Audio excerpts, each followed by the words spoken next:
Saya datang ke sini sengaja untuk terutama yang berkaitan dengan saya. Saya ingin meminta maaf kepada Bapak karena telah memposting ijazah beliau tanpa izin. Alhamdulillahnya Bapak tadi tidak apa-apa dan beliau juga mengatakan bahwa memang itu ijazah yang dipunyai oleh beliau sesuai dengan yang saya posting. Ijazah dinyatakan asli. Dian Sandi berangkat ke Solo temui Jokowi. Kasus Roy Suryo berlanjut. Kader Partai Solidaritas Indonesia, PSI, Dian Sandi Utama, menemui Presiden ke-7 RI, Joko Widodo, Jokowi, di Solo, pada Kamis, 22 Mei 2025. Pertemuan ini berlangsung tak lama setelah Bareskrim Polri menyatakan bahwa ijazah sarjana Fakultas Kehutanan Universitas Gadjah Mada, UGM, milik Jokowi adalah asli. Saya tadi berangkat dari Jakarta setelah pengumuman dari Bareskrim itu. Saya datang ke sini sengaja untuk terutama yang berkaitan dengan saya. Saya ingin meminta maaf kepada Bapak karena telah memposting ijazah beliau tanpa izin. Kata Dian Sandi Utama saat ditemui setelah pertemuan. Dian mengungkapkan bahwa dalam pertemuan tersebut, Jokowi menerima permintaan maafnya secara langsung.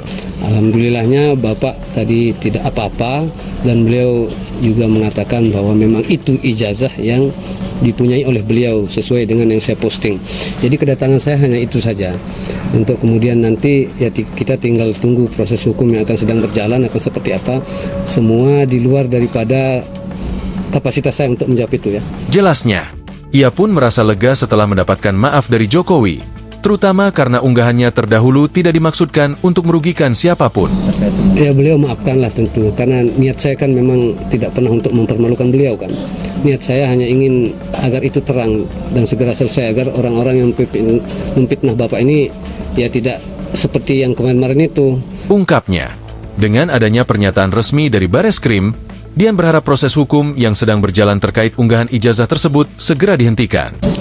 Sampai hari ini kan saya juga belum tahu perkembangan, tetapi yang pasti gugur itu adalah yang berkaitan dengan yang ada di Mabes sama Bareskrim kan. Nah kalau yang di Polda Metro Jaya saya tidak bisa komentar, saya pun kalau diundang pasti saya akan hadir. Kenapa yang di Bareskrim itu? Karena kan saya dilaporkan di Bareskrim, setelah dinyatakan asli ya tentu kan gugur. Saya juga tidak akan menuntut balik. Jelasnya, dalam polemik ijazah Jokowi, Dian Sandi Utama ikut dilaporkan oleh Guru Besar Universitas Sumatera Utara, USU, Profesor Yusuf Leonard Henuk ke Bareskrim Polri. Yusuf melaporkan Dian Sandi atas dugaan pelanggaran pasal 32 UU ITE karena telah menyebarkan dokumen milik orang lain yakni ijazah Presiden ke-7 RI Joko Widodo atau Jokowi tanpa izin.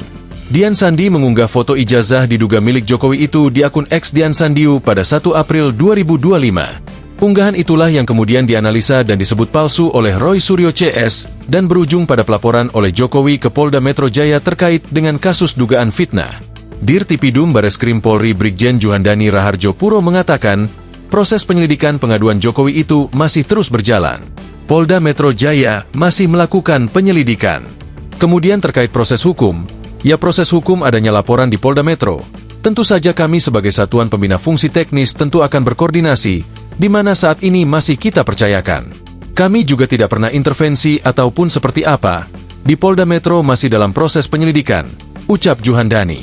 Menurut Juhandani, Polda Metro Jaya bakal mengumumkan kelanjutan dari penyelidikan aduan dugaan fitnah ijazah palsu Jokowi terhadap Roy Suryo CS. Download Tribun X sekarang, menghadirkan lokal menjadi Indonesia.